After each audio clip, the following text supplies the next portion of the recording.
Hello and welcome back to Equity Tutors. Today we are going to continue with the energy transfer module, and specifically we're going to continue learning about photosynthesis. So if you remember from last week's lesson, we looked at the first part of photosynthesis, which is the light dependent reaction, and today we're going to go on and learn about the light independent reaction. So just a quick recap from last time. What we learn is that in the light dependent reaction, we end up with NADPH and ATP at the end of the process, and these are the products that are then used in the light independent reaction. So that is what we're going to go on to talk about today. Again, if you haven't got last week's lesson fully in your memory, then do go back and look at it again, because it's really important to fully understand what's going on at every point in photosynthesis. And I know last week's was a really tricky lesson, but if you just keep going over it, it will eventually sink in. So I do encourage you to do that. Today's lesson is slightly easier on the what is going on at each point, but there are quite a few things to remember. So again, it's quite a heavy lesson, but don't worry, it will go in eventually. Okay, so let's get started. Let's begin by thinking about what the purpose of the light independent reaction is. So the purpose of the light independent reaction is to produce carbohydrate molecules.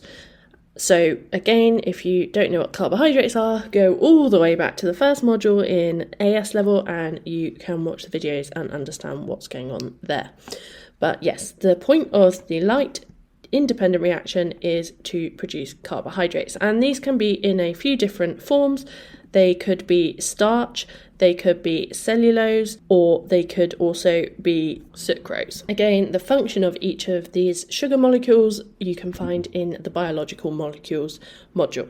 So we want to get carbohydrates, and the important thing to know about carbohydrates are that they are based on carbon. So that is a very key thing to remember throughout this lesson, because if we want to make carbohydrates, we need carbon. A couple of other things to know before we actually get into the steps of the light independent reaction are that this reaction requires energy, and this comes from the ATP that we created in the light dependent reaction. Another thing to remember is that as well as being called the light independent reaction, this can be known as the Calvin cycle, so you might also see it referred to as that, but it is exactly the same thing. Although the light independent reaction does not require light to happen, it does require the products from the light dependent reaction. So after the light dependent reaction has finished, the light independent reaction can go on for a while after, but eventually it will run out of the products, the ATP and the NADPH that is formed in the light dependent reaction, so it can't go on indefinitely in the dark. So don't think that just because it's called the light independent reaction that there is no need for light, because it does need the products from the light dependent reaction in order to work. The last thing that I'm just going to briefly mention is where the carbon comes from in order for this process to happen. So the light independent reaction takes place in the stroma of the plant. So again, if you don't know what this is, go back and have a look at the plants module. But these are essentially small openings in the underneath side of the leaves. And this is where gaseous exchange happens. So it occurs in this area because a key reagent for the light independent reaction is carbon dioxide. So plants get that from the atmosphere that comes in through the stroma from the air around the plant, and that is the key part of the light independent reaction, because that is what gives the carbon. So that is just something to remember before we get started on the whole process. Okay, so let's begin. So we can break down the Calvin cycle or the light independent reaction into three main stages. We start with carbon fixation, we then have reduction, and then we have regeneration. And I'm now going to go into exactly what happens in each of these stages. Again, like last week, I would really recommend you either watch the video or you look at the visual accompaniment to this lesson, because otherwise it will be quite confusing with what's going on.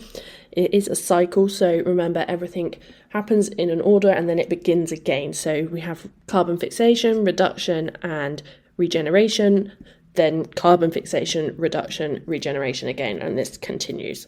So let's first start off talking about carbon fixation. This part of the reaction starts when carbon dioxide, which is CO2, combines with a 5-carbon sugar, and this 5-carbon sugar is known as ribulose bisphosphate. So this can also be written as RUBP, and really important thing to remember here is that this contains 5 carbons.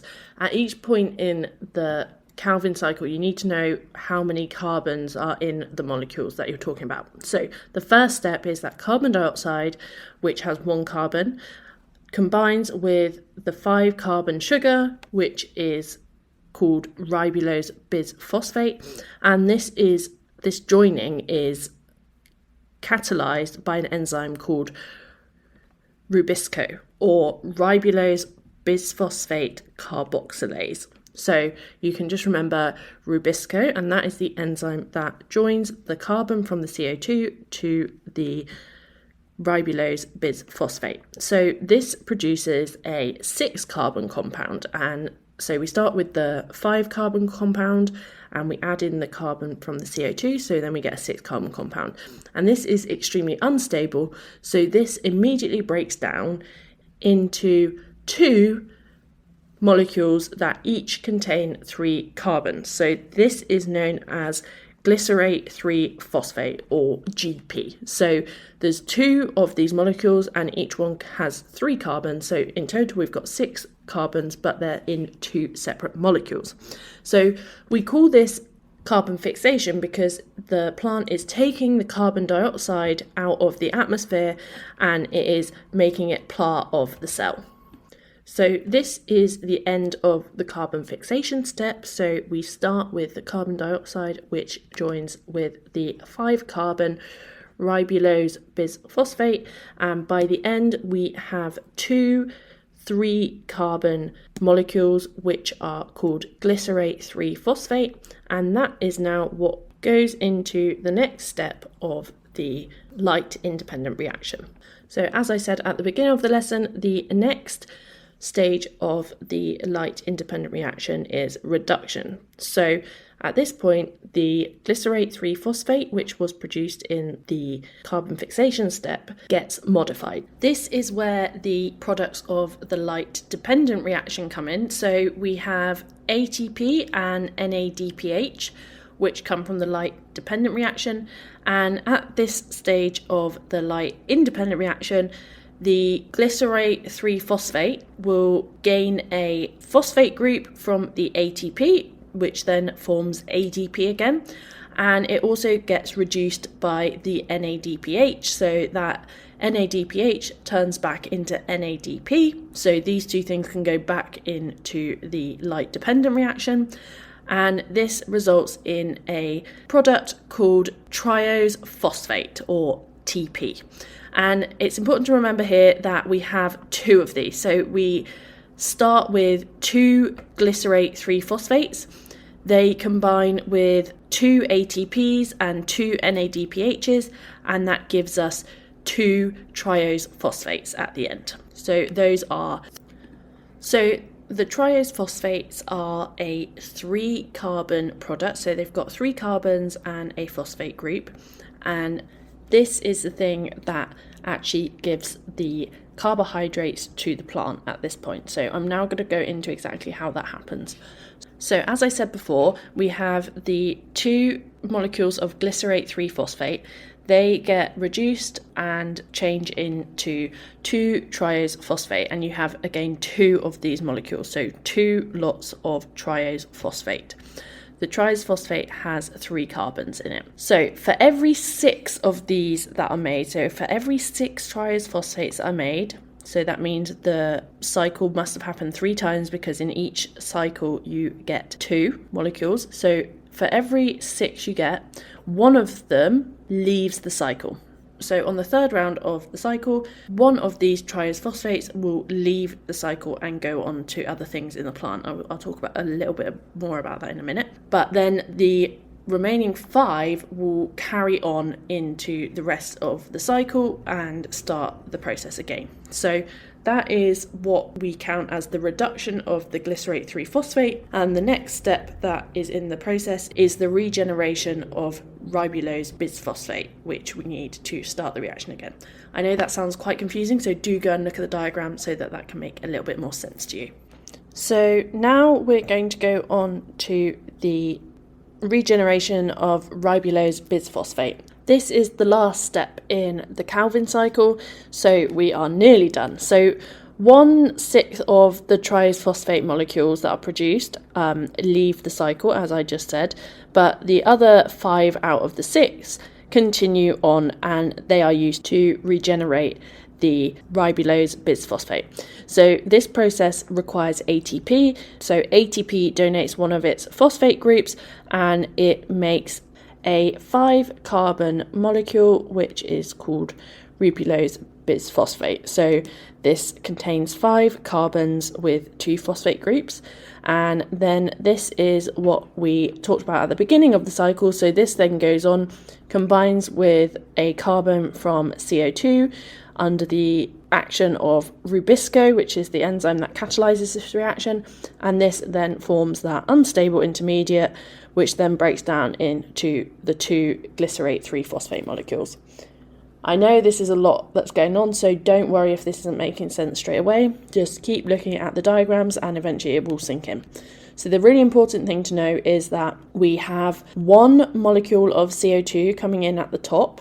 That combines with the ribulose bisphosphate. This forms a 6-carbon intermediate, which is unstable, and there's 1 of those. This breaks then into 2 molecules of glycerate 3-phosphate. This then gets modified by 2 ATP molecules and 2 NADPH molecules to form 2 triose phosphate molecules. Then out of every 6 triose phosphate molecules that are produced, 1 of these exits the system, and the other 5 get phosphorylated and go back to form the ribulose bisphosphate, which can then start the cycle all over again.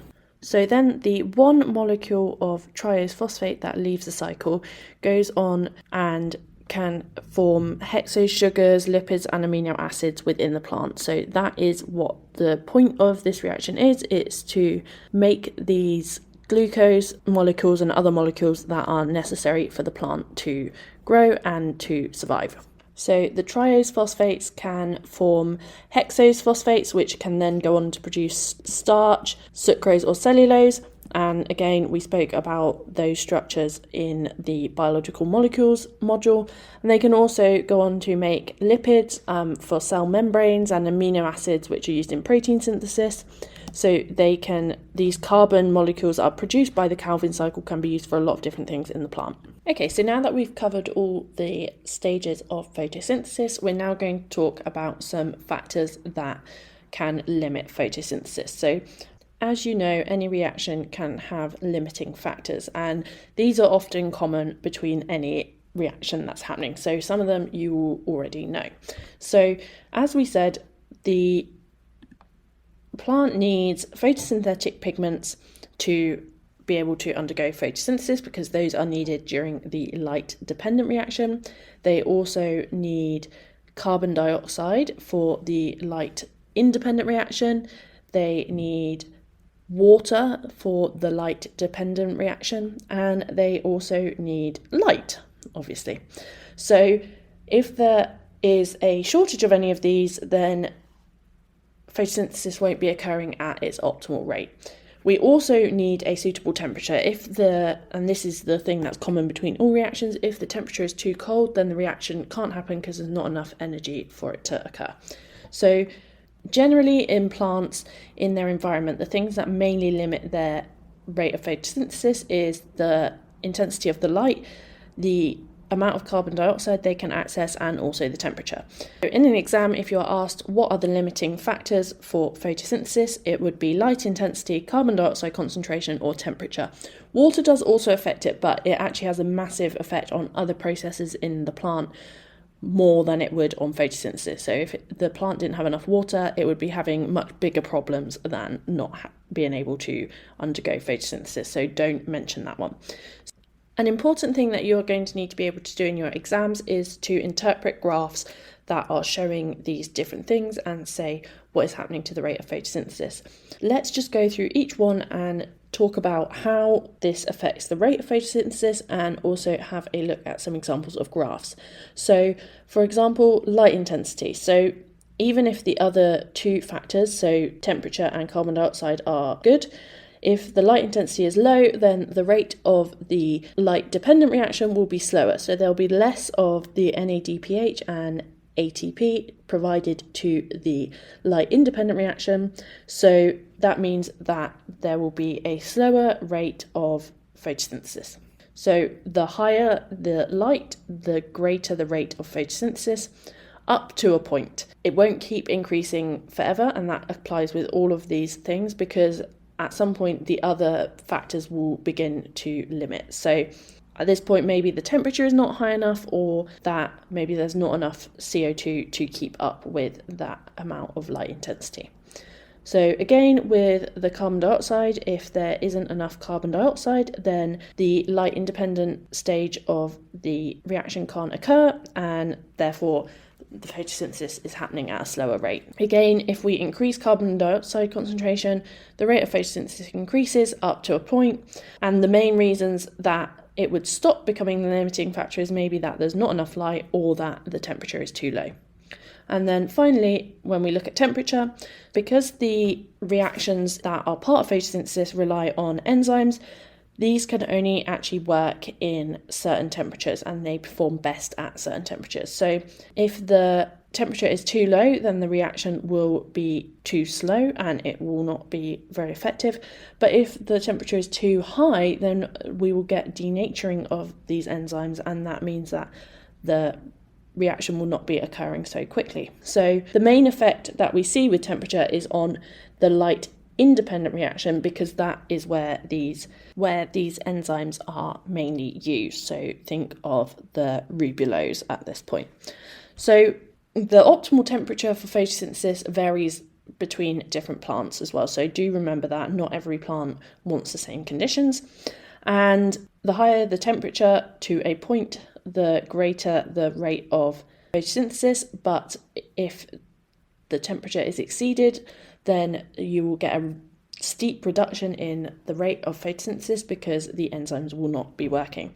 There is another thing to consider, and that is that when the temperature gets too hot, then the stomata, which is the site of the light independent reaction, will close to reduce water loss through evaporation. Again, go and have a look at the module from last year about plant adaptation because we spoke about that then.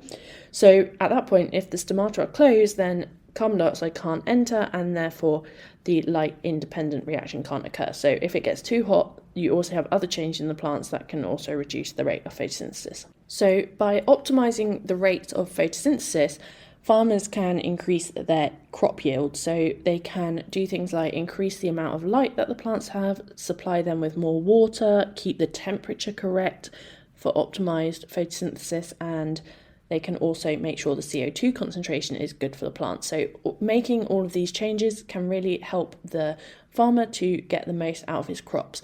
There is the caveat that these measures do cost added money, so they have to balance the cost of doing this with the profit they will make from the crops.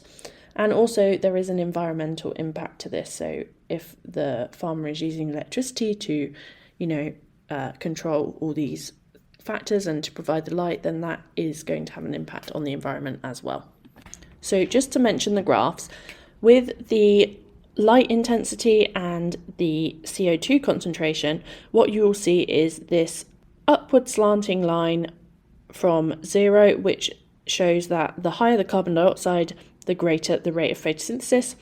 And then it will then form a straight line, and that means that the rate of photosynthesis has become constant. That's because at that point another factor is limiting the rate of photosynthesis. So when you get this flat line, that means that the rate has stopped increasing and that there is another factor that is now limiting the rate of photosynthesis. So that applies for both the light intensity and for CO2.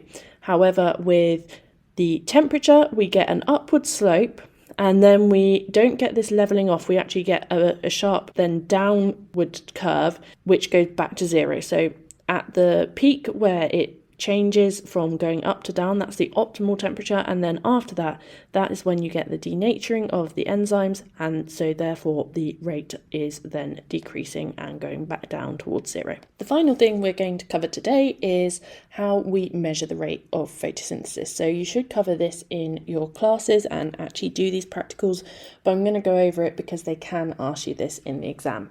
So the first thing that we can use to test the rate of photosynthesis are aquatic plants, and mainly we use a thing called pondweed, and we can use these experiments to test the effect of light intensity, carbon dioxide concentration or temperature. So when we are doing these experiments, it's very important to keep the two things that we aren't measuring constant. So if we're changing the temperature, we want to keep the carbon dioxide concentration and the light intensity the same. The way that we set this up is we have distilled water that is well aerated, so that means that it's got enough oxygen in it. And then we have a dark room, and we put the stem of the pondweed into a test tube that contains water and dissolved NaHCO3. So NaHCO3 is sodium hydrogen carbonate, and this provides carbon dioxide for photosynthesis. So it's very important to use this, otherwise there'll be no CO2 for the plant to use. Then we put a stopper on the top of the test tube and connect this to a syringe via a tube, and then what we're going to measure is the amount of oxygen that comes off of the test tube. So this will be a measure of the rate of photosynthesis. So the more oxygen gas that is produced, the more the plunger will be displaced in the syringe. And the way that we control the variables is we can add more NaHCO3 to increase the carbon dioxide concentration. We can move a light source further or closer to the plant to increase or decrease the light intensity. And we can perform this experiment in a water bath so that we can actually change the temperature that the plant is at. So we then use the equation rate of photosynthesis equals volume of oxygen produced divided by time elapsed to get the rate of photosynthesis. So if they ask you that in the exam, those are the things you should know. Another experiment we can do is looking at the dehydrogenase activity. So as you know, in the light-dependent reaction, photosynthesis takes place in the thylakoid membranes, and we know that the electrons move through the electron transport chain from chlorophyll A molecules, and these are picked up by electron acceptors NADP, and this reaction is catalyzed by dehydrogenase. So if we do this in the presence of a redox indicator, so that's something like methylene blue or DCPIP, then these indicators will take up the electrons instead of the NADP. And this causes the indicator to change colour. So DCPIP, when it's oxidised, is blue, and then when it becomes reduced, it goes colourless. And with methylene blue, when it is oxidised, it's blue, and then it becomes colourless when it is reduced. The rate in which the indicator changes from its oxidised state to its reduced state, so from blue to colourless, can be used to measure the rate of the dehydrogenase activity, and therefore that's the rate of the light dependent stage of photosynthesis, because this is a key enzyme in the. To do this, what we have to do is you have to crush the leaves in a liquid which is known as an isolation medium. This means that you have intact chloroplasts in the solution, and then you do need to make sure that this medium that it's in has the same water potential as the cells so that they don't burst or shrivel up. So that is very important. You also need to make sure that they are kept ice cold so that the membranes remain intact. So then again, you do this in a dark room so that you can control the light source and the intensity. And then what you do is you add the redox indicator, you add that to the solution, and then you can change the things like the light intensity, and the higher the rate of photosynthesis, the quicker the solution will change from blue to colourless. Okay, so that is all for today. I know that was a lot. Do go and have a look at the diagram so it makes a bit more sense, and hopefully that will all kind of make a clearer picture in your mind as to what is happening during photosynthesis. So both in today's lesson, which we covered the light independent reaction, and also last week's lesson where we looked at the light dependent reaction. Thank you so much for listening. Remember, you can access additional content on our Patreon page by searching for Equity Tutors, where we have a second 30-minute lesson every week, plus monthly bonus content. You can also find us on most social media platforms. We will keep you updated on new content, and you can find us there by searching for Equity Tutors UK. Please like, share, subscribe and comment wherever you are listening, and if you're enjoying, please leave a review. Bye! Bye!